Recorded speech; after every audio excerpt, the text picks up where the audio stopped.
On time. You're driving 100 miles, you know. I don't care how long you're driving. You need to be here on time.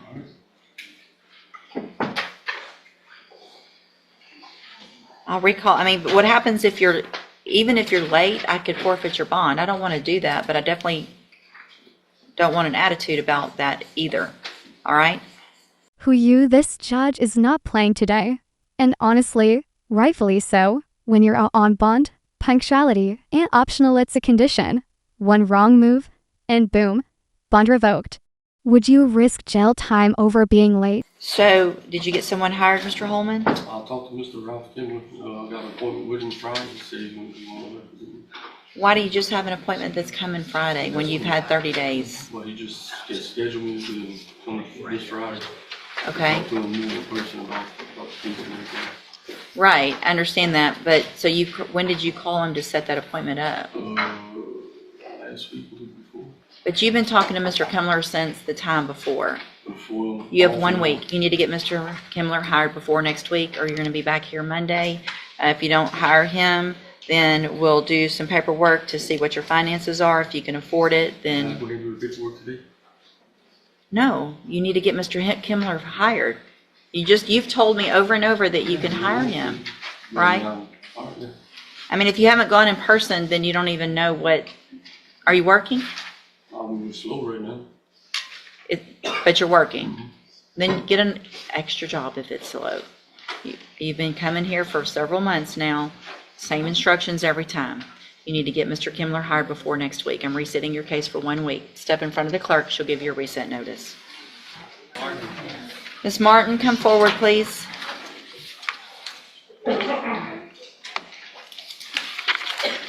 Ms. Martin, why were you late this morning? I was here this morning, but I left to go get a paper that I have to rehab to give to the judge. Okay. So it's important that you're here. Make sure you check in with the bailiff. Don't leave until somebody knows you're here and then something happens. I checked in. Okay. With who? The black, well, He was here, she left. Okay. All right. So it's important that you stay. Okay. So this is you have 3 cases, Ms. Martin. Let me get them pulled up. In cause number 24, DCCR 0247, you're charged with theft of property with previous convictions from October 27th of 2023. In cause number 24, DCCR 0248, you're charged with possession of a controlled substance, state jail felony from October 1st of 2023. And in cause number 23, DCCR 1850, you're charged with theft of property with previous convictions from July 14th of 2023. And so since you've made bond in all of your cases, have you had an opportunity to try to hire a lawyer? no, ma'am, I was appointed a court-appointed attorney. Right. And I tried to reach out to her, called her, and just last week, she called me and told me she wouldn't be able to represent me because, I guess, I was able to make bond or something. So here's what happens is she's technically still your lawyer, but now that you've made bond on all 3 of these cases, I expect you to try to hire your own lawyer. All right. So I'm going to reset all of your cases for about 30 days to give you some time to try to hire someone. If you get someone hired before the next court date, bring the reset notice that you get today to that lawyer. They'll tell you what you need to do. If you're unable to hire someone before the next court date, then I'm ordering you to visit with at least 3 lawyers. They all charge different amounts. They all have different payment plans.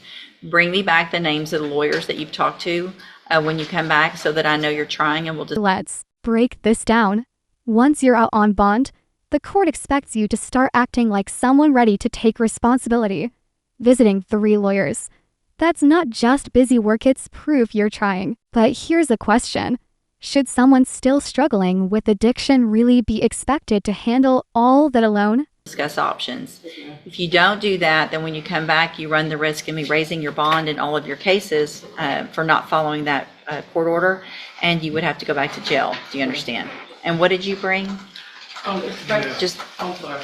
I went to the revival rehab, and they were giving me the paper to give to the judge, let them know that I still had a bail available because they released me on Friday to tell all my court documents were done.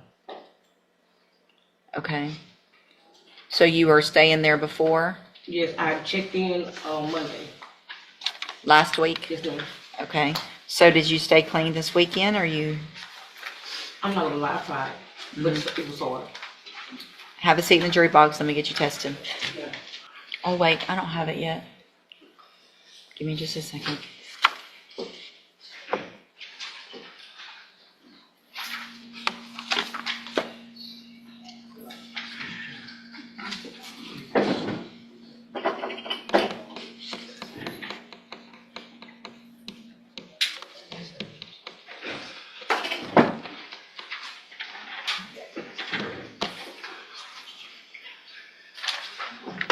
Okay, so you tested positive for cocaine, which you said you admitted to doing over the weekend, right? So, Miss Martin, you're obviously charged with 3 felonies. Those indictments allege numerous prior offenses. She's breaking down, and who wouldn't? The judge just hit her with a $60,000 total bond, plus a drug patch-off. She makes bail. It's tough love in its harshest form. But is it justice, or just the system cycling her back in? You know that you shouldn't be using drugs while you're waiting to come to court. Obviously, there's an issue, but it's an issue that makes me uncomfortable for the safety of everyone and yourself, that you're not going to reoffend if I leave you out. And so it is a violation of your bond conditions in all of your cases for you to use. So what I'm going, and I understand you showed me the letter, but Can you please read it to me?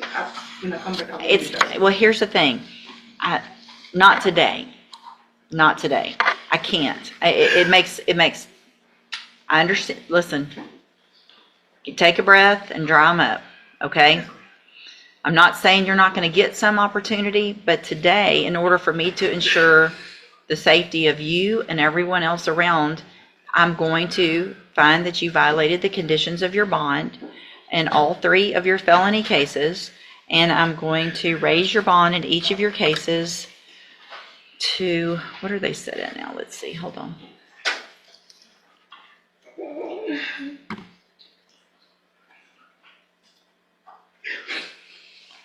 going to raise your bonds in each of your cases to $20,000 in each case.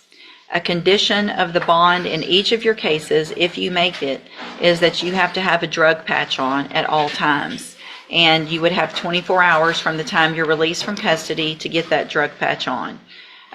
You will be appointed an attorney, or the attorney, Ms. Holmes, will remain your attorney. She'll be out there to visit with you and see what your options are, and get back with me. So you can go back with the bailiff. I have one question. Yes, ma'am. I have another court, so how do they make these arrangements? I'm supposed to go to Judge Holmes. When? Today? Yes, ma'am. We'll let them know.